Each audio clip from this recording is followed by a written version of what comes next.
What's going on, everybody? Welcome back to another late night in the BrewLab with me, Lone Fox, your Brewmaster-in-Chief. And tonight, in the BrewLab, I'm coming at you with episode 2 of Wilds of Eldraine spoiler talk. And there's still cards trickling through. It's a problem with my time zone.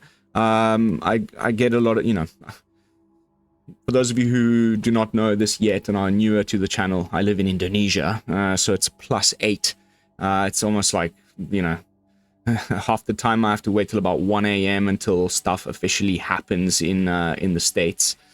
So yeah, as I'm recording, I've been kind of refreshing the page and more stuff keeps trickling through. So we'll do that towards the end of the video to make sure I hadn't missed anything. But a little bit lighter of a day of spoilers compared to yesterday, which is cool. I'm okay with that.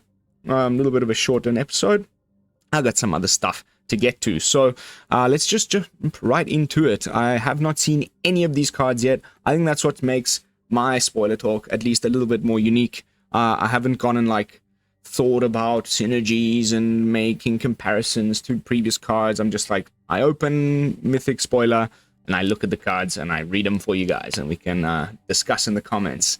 Thanks to all the people who left comments yesterday, especially you, Moonwatcher. If you're watching this, it's always much appreciated. Very, very in-depth and detailed. And my apologies, I skipped on the fact, yesterday I mentioned something to the fact that there's that bonus sheet of the enchantments that are reprints, and I was like, oh, I wish they didn't do this because it takes a spot in the booster. That then means people that are trying to build up standard collections can't. Apparently, it just takes up a common slot, so it's not really impacting your ability to collect cards by opening boosters, which is still my preferred method, as I do not play much limited. But anyway, that's enough rambling. On to the new cards. We're starting off with Lord Skitter's Butcher. So this rat thing is definitely, quite a thing. In that, for limited, of course. Let's see whether with the stuff, I mentioned this yesterday as well, there's a few cards that already have, rat creature type in standard right now, but I don't know if we jam them all together, if it'll ever make anything, tier 2, if that. So, regardless, I do know that a lot of people do play draft, and I think I'm actually going to jam this one because I got into it a little bit with Lords of the Rings, and this set looks really, really fun for draft, so I may do a bit of that myself. And Lord Skitter's Butcher here, as far as this, what is appearing to be some sort of Rakdos, rat, tribal, limited archetype, this is borderline constructed playable. It's a 3-mana 2/3 that does so much. So when it enters the battlefield, you get to choose one. Create a 1/1 black rat creature token with this creature can't block, or you may sacrifice another creature. If you do, scry 2, then draw a card. So, you can imagine in this deck where that's going to be playing loads of these little rat tokens, you'll either, make one the first time you play a Lord Skitter's Butchers with the first mode, and then you'll play another Lord Skitter's Butcher down the line, and now you'll have a little rat to sacrifice, and then you get to scry 2, draw a card, or you can engineer some sort of alpha strike with all your little rat tokens. You just hold one back, go wide with little rat tokens with all of the other cards that we've already seen, and I'm sure there's going to be many more that make these little 1/1s, and then eventually you just drop Skitter's Butcher and give everything menace until end of turn. Get in for the kill. So it could be pretty cool, actually. Let's see. I cannot wait to see if there's a viable rat tribal deck in standard constructed, and you better know that your brewmaster over here is going to give it a try. But a sweet little card, and I love the artwork. I guess I've seen a few people on Twitter talking about how it's a reminder of the, oh my goodness, what's the name of the movie? Oh my god, Ratatouille, with the little rat that sits inside the chef's hat. A little bit more ominous and dark with his cleaver there. But next up, we've got Agatha's Soul Cauldron. Amazing artwork. I wonder, I always get a little bit when I see these, so it's a 2-mana legendary artifact. Let's see what it does. So you may spend mana. Okay, so this is this was one of the little bits and pieces teased during Marrow's teaser. If I remember correctly, you may spend mana as though mana of any color to activate abilities of creatures you control. Oh yes, you know, this definitely was in Marrow's teaser. So it says creatures you control with +1/+1 counters on them have all activated abilities of all creature cards exiled with Agatha's Soul Cauldron. And then you can tap it to exile a target card from a graveyard, any graveyard. So pretty cool, little graveyard hate thingy. And then when a creature card is exiled this way, you put a +1/+1 counter on a target creature you control. I think we're getting so much graveyard hate, and there's already plenty of great stuff in Standard right now. You know, I'm thinking your graveyard trespassers and so on. And most recently yesterday with the Restless Cottage here. The reason for all of this is because of Lich Knight's Conquest. Like, this may convince a lot of people that Reanimator is back on the menu. It never really left, but it's been a little bit lately. But, you know, we've still got Gix's Cruelty of Gix, we've got Invoke Justice. You know, each set gets a reanimation spell, but right now there's a lot of really good ones, and Lich Knight's Conquest is definitely the best one so far, in my opinion. I described the line yesterday during the spoiler talk where just with current cards in Standard now, without even seeing what else the rest of the set's going to bring us, you could easily reanimate 3 creatures on turn 5. You know, by sacrificing the treasure tokens from a big score and the little 2-mana haste enchantment from Brotherhood's End, which is an enchantment. That's 3 things you can sack to Lich Knight's Conquest and bring back potentially, you know, a Titan of Industry, an Atraxa, and an Atali, all on the same freaking spell. So I guess, like, they need to make sure that it's not too oppressive by providing us with many alternatives that can be played in many different decks that can prevent this type of ridiculous turn from happening. And Agatha's Soul Cauldron seems to be pretty nice. I don't know what deck you'd play it in, because, you know, it looks like something that you would play in like a Selesnya +1/+1 counters deck, and that makes sense, you know. Or you could definitely put it in a deck where you're milling your own stuff. That kind of like similar to what I was trying to do with the Urborg Scavengers, where then or even if it's just the opponent kills your stuff, doesn't matter, because now the next thing you play, you can tap Agatha's Soul Cauldron, exile that thing, put a +1/+1 counter on what's left on the board for you, and now the creature with +1/+1 counter will gain all of the abilities from the one that you've just exiled. So there's quite a few possible homes for it. It seems just like pretty interesting card, and I cannot wait to test around with it. And at 2 mana, it's nice. Like, usually these things cost 3 mana. So this is just like a thing that you can get down a turn sooner and start dealing with opponents who are trying to reanimate and whatnot. So I'm pretty excited. And I did mention it, the artwork is freaking nice. Next up, we got Johann's Stopgap. It's a 4 mana sorcery with Bargain. So it'll cost 2 less if it's Bargain, which means that'll bring it down to 2 mana. A colorless and a blue, and then you can bounce a non-land permanent and draw a card.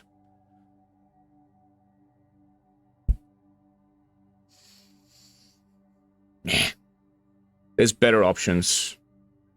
You know, the fact that you also get to draw a card is actually, I mean, it's a solid card, but I don't think it's going to be good enough for, you know, play in Standard, in any constructed format for that matter, but definitely a very solid limited little piece of blue pseudo removal.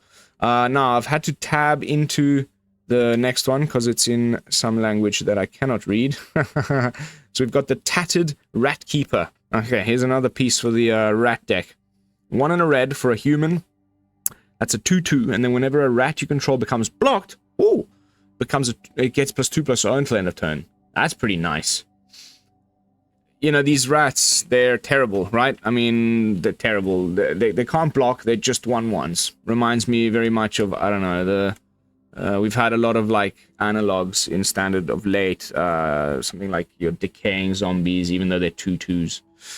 Your Might tokens from Skrelv's Hive and whatnot. they can't block, they're quite useless. But then if you can suddenly like go wide with them, and then the opponent can now no longer just chump block these things. They're just 1/1s, because if you've got the little rat man over here in play, now whenever they get blocked, they become 3/1s, and that's a lot harder to block. So nice, another little piece for that limited deck, and definitely gonna try jam it in Rat Tribal and Standard as well. Next up, ooh, gosh, I love the artwork on this. Reminds me of some sort of like Japanese samurai type dude. The Callous Sellsword. It's another one of these like 2-color adventure creature things, and I like it when it's like this. So the adventures on 1, and then you play the dude out on 2. But again, they've done this thing. Now I'm just quickly scanning over the text where you're gonna think about it before you do it in that order, because you kind of want it. You want to use the spell side on the creature side, so it'll be good if you have multiple copies. This is looking interesting. So okay, the burn together for 1 red. Sorcery speed, target creature you control deals damage equal to its power to any other target, then sacrifice it.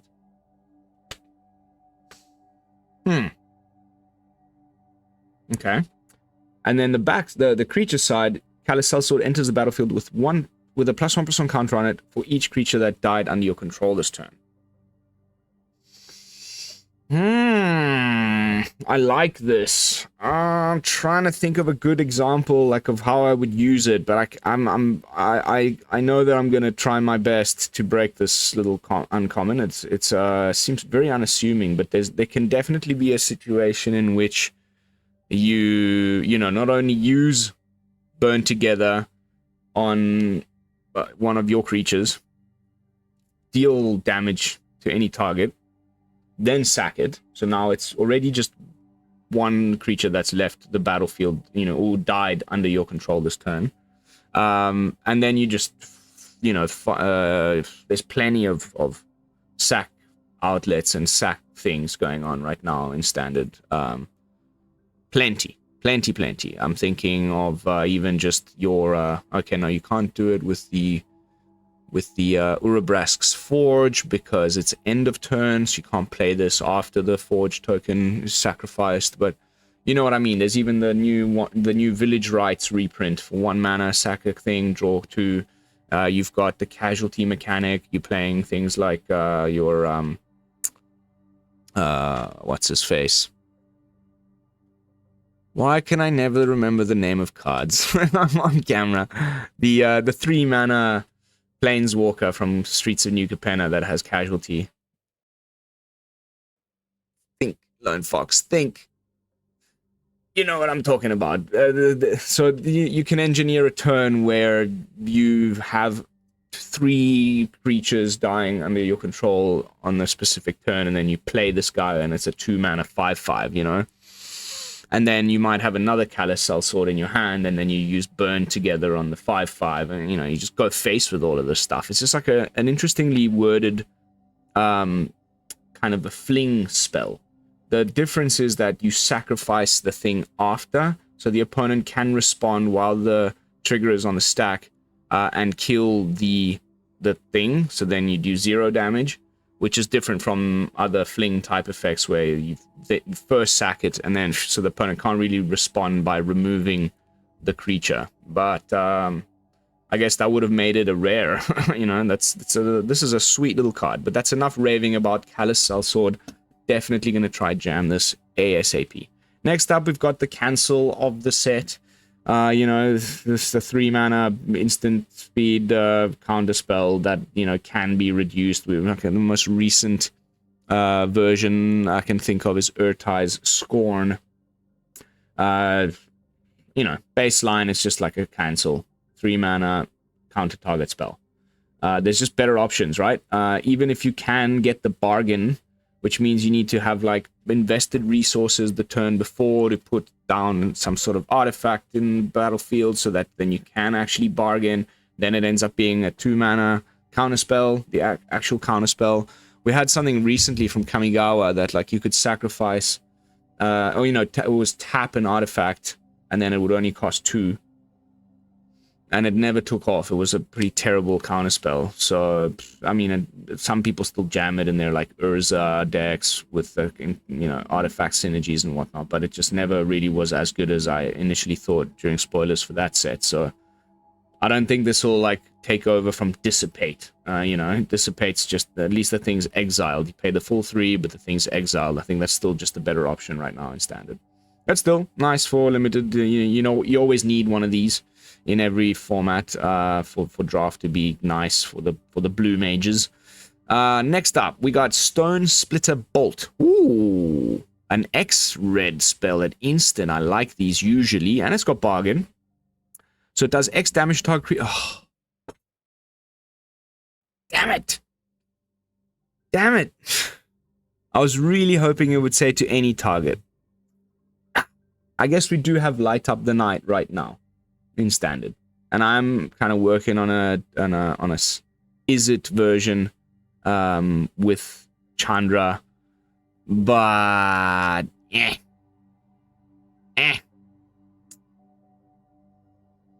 I mean, still nice, right? Creature or Planeswalker, still fine. I just wish it just said to any target. That would be so cool. A nice big fireball. But cool that okay, if you've got a little artifact lying about, then it deals double the damage. So, for 3 mana, you can do 4 damage. It's not amazing, but still, I think this will actually end up seeing some play. Maybe like a couple of copies. Maybe in big red, something like that. It's not terrible.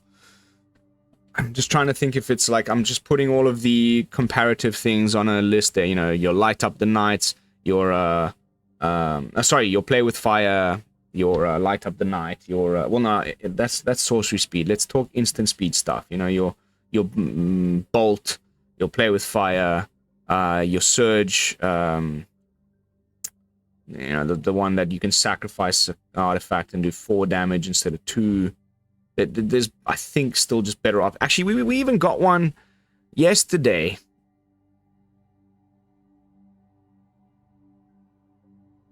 Wasn't there one yesterday with bargain? And then you got to, like, scry or something? Maybe it was in the leaks. And I didn't go over it yesterday. But there's another one that, like...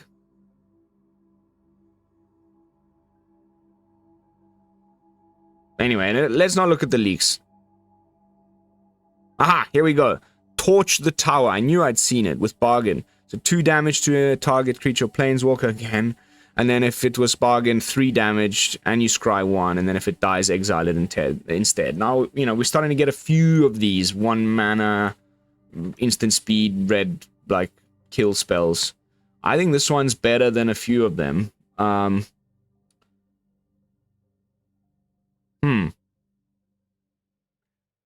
Time will tell.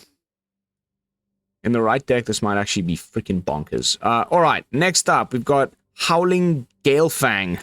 A 4-mana 4/4 with Vigilance. When it, no, it has haste as long as you own a card in exile that has an adventure. Huh. I mean, I think just a nice little limited piece. Only because there's already better options in, in the 4-drop slot. If you're trying to make, like, a badass green deck, you probably just end up playing, the Ulvenwald Oddity, which has haste regardless and has trample. And can, is a mana sink that then gives, Ulvenwald Odyssey is just the better option on 4 than this thing. But in limited, this seems like quite the bomb diggity. I hope green's good. I hope green's good in draft. I can't wait to try this format in draft. It's looking really interesting. Ooh! Here's here's the product of yesterday's unholy union. Where were those guys? The knight. This guy, the besotted knight. So is this their child? Oh, I can't wait till we get to that one. Okay, next up we've got the Regal Bunnycorn. The 2-mana rabbit unicorn at rare with star and star. That usually means, or that always means, that its power and toughness are dependent on another, thing on the battlefield. In the case of the Regal Bunnycorn over here, its power and toughness are each equal to the number of non-land permanents you control. Huh. Okay, I mean, it doesn't have trample, it doesn't have any evasion. But I'm assuming you're going to be wanting to put this in probably your, like, kind of decks with all these roll counters. So you give it trample, you give it +1/+1, you put other auras on it. So those are all non-land permanents. And so then it does gain some kind of evasion. But if it's just like this massive rabbit unicorn that doesn't trample, doesn't fly, doesn't have menace or something like that, then it just seems a little bit like, well, whatever, you know. Ooh, I got a massive Regal Bunnycorn. Opponent blocks with a 1/1. Little human token from Wedding Announcement. But, you know, it can be huge. And that's always nice, you know, a 2-mana thing that comes down in the late game and you've already gotten a nice big board state. And now you're just playing like a 2-mana 8/8 or something like that. That's cool. So I'm sure we'll find a way to break it. I'm just not aware of anything right now that would suddenly make me go, wow. Go out and craft 4 Regal Bunnycorns. It's the best card in the set. Maybe a little bit of a wasted rare slot there. Let's see. Time will tell. This, a 1-mana black thing, has me wanting... I've been wanting this. I couldn't wait to start recording this so that I could actually tab and read it. Because from the image, it looks like it's just a reprint of Duress or something, you know, it looks like Thoughtseize. They wouldn't be crazy enough to do that. So let's find out what it does. Siphon Ego. 1 black sorcery. Target player reveals their hand. Okay, I mean, you choose a non-land card from it. That player discards that card. Then exile a card. Ooh. Is that good enough to play in a deck without fairies? You know. Isn't that just Thoughtseize with like a slight caveat? I don't play enough Explorer. Target player. Non-land card from it. Discards that card. You lose 2 life. Mate, this is pretty much as close as they can get to reprinting Thoughtseize. Like, in the case of Thoughtseize, you lose 2 life. In the case of Siphon Ego over here, you exile a card from your hand. And maybe you play this in your... You know, it's looking like there's going to be this, like, blue-black fairy tribal deck. Oh, this is bursted. Oh, and I'm really not looking forward to playing against it. I hate this type of stuff. I've often referred to it as, like, being pantsed. You know, when you, like, just... someone comes up behind you and whips your pants down in front of the crowd. Like, your whole hand is revealed on turn 1. The opponent knows exactly what you're going to do. They can play around all of your things. It's a terrible thing to play into. And this is going to be sideboard tech. I wonder, you know, is Duress still just the better option? Because, you know... If you're not playing fairies, you just play Duress instead. But I think this is if fairies is going to be good in standard, like blue-black, you know, Dimir fairies is going to be good in standard, then this is going to be one of the big reasons why it is. Not looking forward. Not looking forward. Next up, we got... Oh, okay, I gotta go back out of full screen because we got another card in a language I cannot speak. The Werefox Bodyguard. Here we go. Yes, this is the one. So it's a rare. It's 3 mana.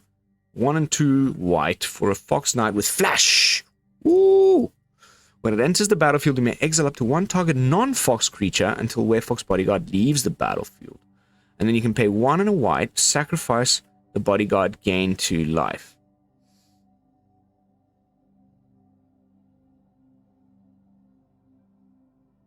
I kind of like that. It's actually kind of just like a fixed Brutal Cathar type vibes going on here.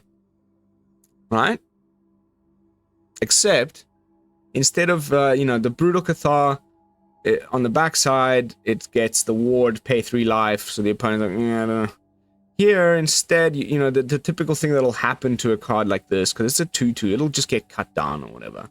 So if you have the mana available, because you do it, you know, flash it in, opponent's tapped out, you exile their thing, maybe you get in for the damage with it and whatever else you had on the board, and then when the opponent goes to try and get back the thing that you exiled with it the next turn, as soon as it gets targeted by the removal, then you pay the 1 and a white and you sack it yourself, so at least you gain 2 life out of the deal, because they're anyway getting their thing back.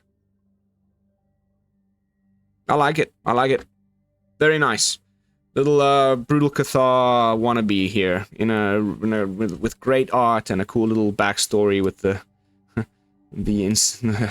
bestial couple from a little further down. I don't know why I keep going full screen again, because I knew the next card would be uncommon. Well, it's uncommon, but it's also in Japanese or something. So we got another one of these sagas. The Princess Flies on Horseback. 2 and a white, so it's another 3 mana white saga thing. We saw the 3 blind mice yesterday, but the first one, exile up to 1 target creature. Target creatures you control get +2/+2 and gain flying until end of turn. Return the exiled card to the battlefield under its owner's control. I like this, actually. So far, they've been nailing it, because it just has like this obvious like face value thing. Same like the 3 blind mice yesterday. Oh, okay, you're getting 3 little 1/1s, and then at the end they get +1/+1 and vigilance. Cool. Just self-contained little card that does a bunch of cool little things. Then if you really read it more carefully, the second bit of that 3 blind mice one from yesterday, let me just quickly bring it up again, has like, was it in yesterday's, or was it, did I see it in the... Okay, I've seen it on, it was in the YouTube video that they did. So anyway, the second chapter was like, second and third chapter, copy any token you have. So it doesn't have to be the little mouse. Maybe you've set up some sort of a turn where you make a giant token of something else or whatever, and then you can copy it. You can copy your treasure token, you can copy your blood token, you can copy one of your roll tokens, you know. So at face value, just whatever, make 3 little 1/1s, just like a worse wedding announcement. And then when you really look at it, there's some janky shenanigans that can be done here. The most obvious, like, you know, first impression is I'm exiling one of the opponent's creatures so that it's out of the way for the next couple of turns, so that I can get through with my creatures. The second chapter, my creatures even gain a bit bigger, so it looks like a good like stalemate mono white type thing, because gives your creature +2/+2 and flying. So one of your creatures now has evasion. You've gotten rid of one of his blockers on the previous turn, and then okay, it comes back the next turn. Fine, you've already killed them. Or put this down, exile one of your things with prototype. I'm thinking your Steel Seraph, your Flesh Gorger. Then the next turn, you still do the thing, get in with a little bit more extra damage, a little bit of flying, noise. And then last chapter, your thing with prototype comes back unprototyped. You know? Nice. Nice little card. Can't wait to try it. Okay, let's refresh once more. Doesn't look like anything else has come up. So we're just going to have to leave whatever else comes up for tomorrow's episode of Spoiler Talk. So that's going to be it for tonight, guys. Thank you so much for watching. As always, don't forget to like, comment, and subscribe. In the comments, let me know, what was your favorite card from today? Did I misread any of these? Like, did I completely miss some cool interactions and whatnot? Personally, now, just looking at it, going over the stuff from today, I would say probably the most playable of these is going to be the new Thoughtseize. I would say the one that I like the most is the Callous Sellsword, and then the one that I'm the most interested to try and build around is definitely going to be Agatha's Soul Cauldron. Everything else a little bit sort of not too big on the Regal Bunny Horn over here. But that's going to be it, guys. I'll see you all in the next episode of Spoiler Talk, and until then, this is Lone Fox from the BrewLab, signing out. Peace, y'all.